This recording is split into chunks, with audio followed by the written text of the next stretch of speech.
మీరు దీపక్ రెడ్డి గారు టీడీపీ నాయకులు మాజీ ఎమ్మెల్సీ దీపక్ రెడ్డి గారు గుడ్ ఈవినింగ్. అంటే ఇక్కడ ప్రధానంగా ఈ ఎన్నికల్లో సోషల్ మీడియా పాత్ర కూడా కొంత ట్రోల్ చేశారు.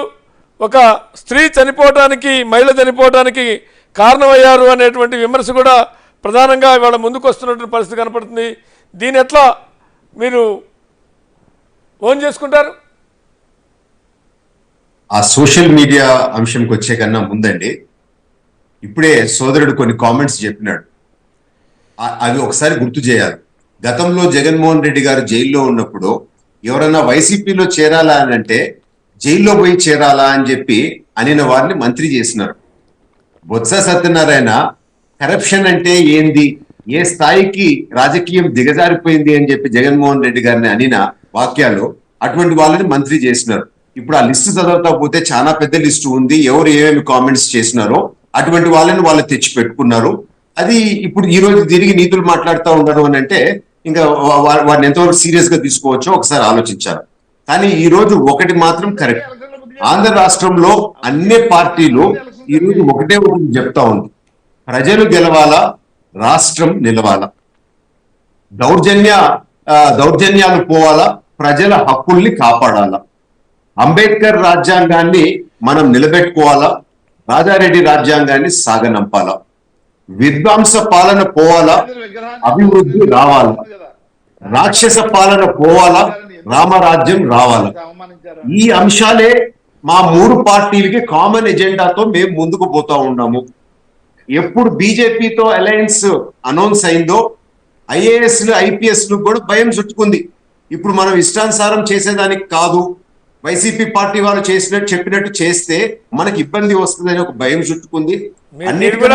భయం కోసమే కదా బీజేపీని జతకట్టింది. ఓట్ల కన్నా భయం, ఐఏఎస్ ఐపీఎస్ బ్యూరోక్రసీలో ఒక భయం చేయాలి, మనకు ఒక భరోసా రావాలి అంటే బీజేపీ ఓట్ బ్యాంక్ పెద్దగా లేకపోయినా ఆ పార్టీని కలుపుకోవడంలో, ఎంపీలు ఎమ్మెల్యేలు ఇవ్వడంలో కూడా ఆంతర్యం అదే కదా.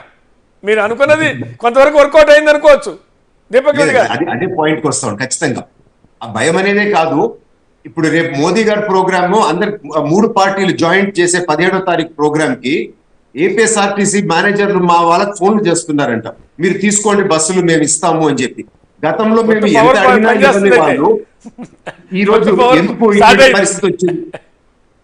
ఒక ఎగ్జాంపుల్ అండి, తర్వాత ఇంకొక 2 నిమిషాలు నేను చెప్పాలనుకుంటున్నాను. వైఎస్ఆర్ పార్టీ వాళ్ళు రకరకాల మా మీద ప్రచారాలు, దుష్ప్రచారాలు చేస్తూ ఉంటారు. అంటే లైవ్ ఉన్నామండి, గారు లైవ్ ఉన్నామా?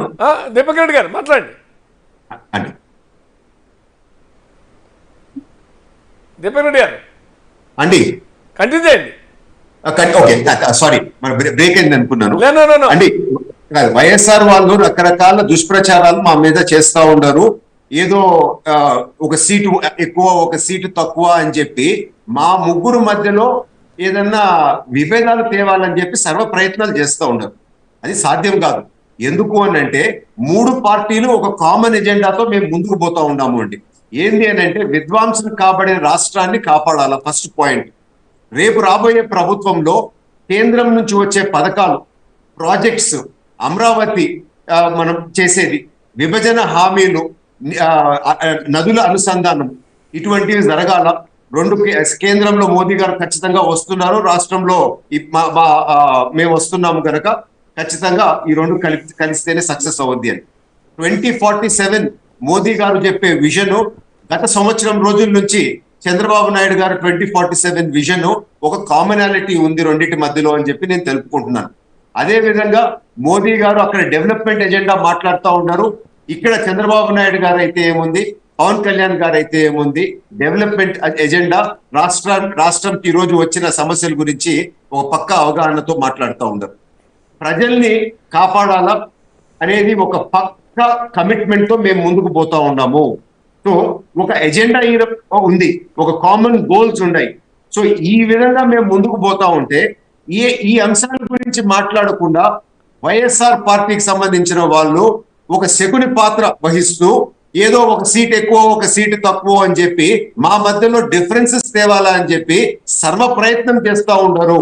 దయచేసి ఇది గమనించాలా అందరూ అని చెప్పి నేను తెలుపుకుంటూ, మరొకటి సెంటిమెంట్ ఏదో ఉంది, ఏదో ఇచ్చాపురం అని చెప్పి ఇందాక మీరు ఓపెనింగ్ కామెంట్స్ లో చెప్పినారు. ఎటువంటి సెంటిమెంట్ వైసీపీకి ఈసారి లేదండి.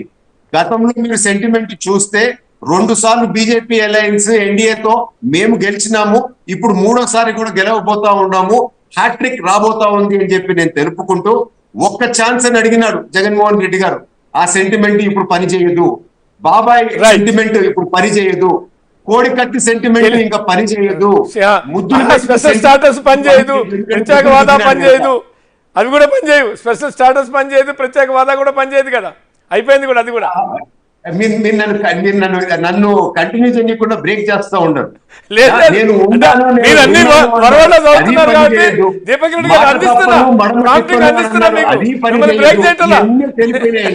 మీకు అందిస్తున్నా పని చెయ్యవు అని చెప్పి మనకు క్లారిటీతో అర్థమవుతా ఉంది. ఖచ్చితంగా ఈ రోజు నారాయణమూర్తి గారిని చూస్తా ఉంటే నాకు బాధేస్తా ఉంది. ఎందుకు అని అంటే పాత రోజుల్లో రోమ్ నగరం తగలబడినప్పుడు నీరో చక్రవర్తి ఫిడెల్ వాయించినాడు అని అన్నారు కదా, అట్లెట్లా అని అనుకునేవాడిని. తర్వాత ఫ్లాప్ సినిమా వచ్చినప్పుడు మొదటి రోజు సక్సెస్ అవ్వద్దు అని చెప్పి ఆ ప్రొడ్యూసర్ అనుకుంటాడు, అది ఎట్లా అని అనుకునేవాడిని. ఇప్పుడు వీళ్ళని చూస్తా ఉంటే, వీళ్ళ పరిస్థితి చూస్తా ఉంటే నారాయణమూర్తి గారి తెలుపుకుంటున్నానండి. నారాయణమూర్తి గారి దగ్గరికి వెళ్ళి ఒకసారి మిమ్మల్ని చూస్తే బాధ వస్తుందట దీపక్ రెడ్డి గారు. నారాయణమూర్తి గారు, ఏ సెంటిమెంట్ పనిచేయదు, దయచేసి మీరు ఇచ్చాపురం సెంటిమెంట్, ఒక్క ఛాన్స్ సెంటిమెంట్, చివరికి ఇప్పుడు సరే ఇంతకుముందు 2014 ఎన్నికలప్పుడు మేము అధికారంలోకి వస్తే స్పెషల్ స్టాటస్ 14, 18 కూడా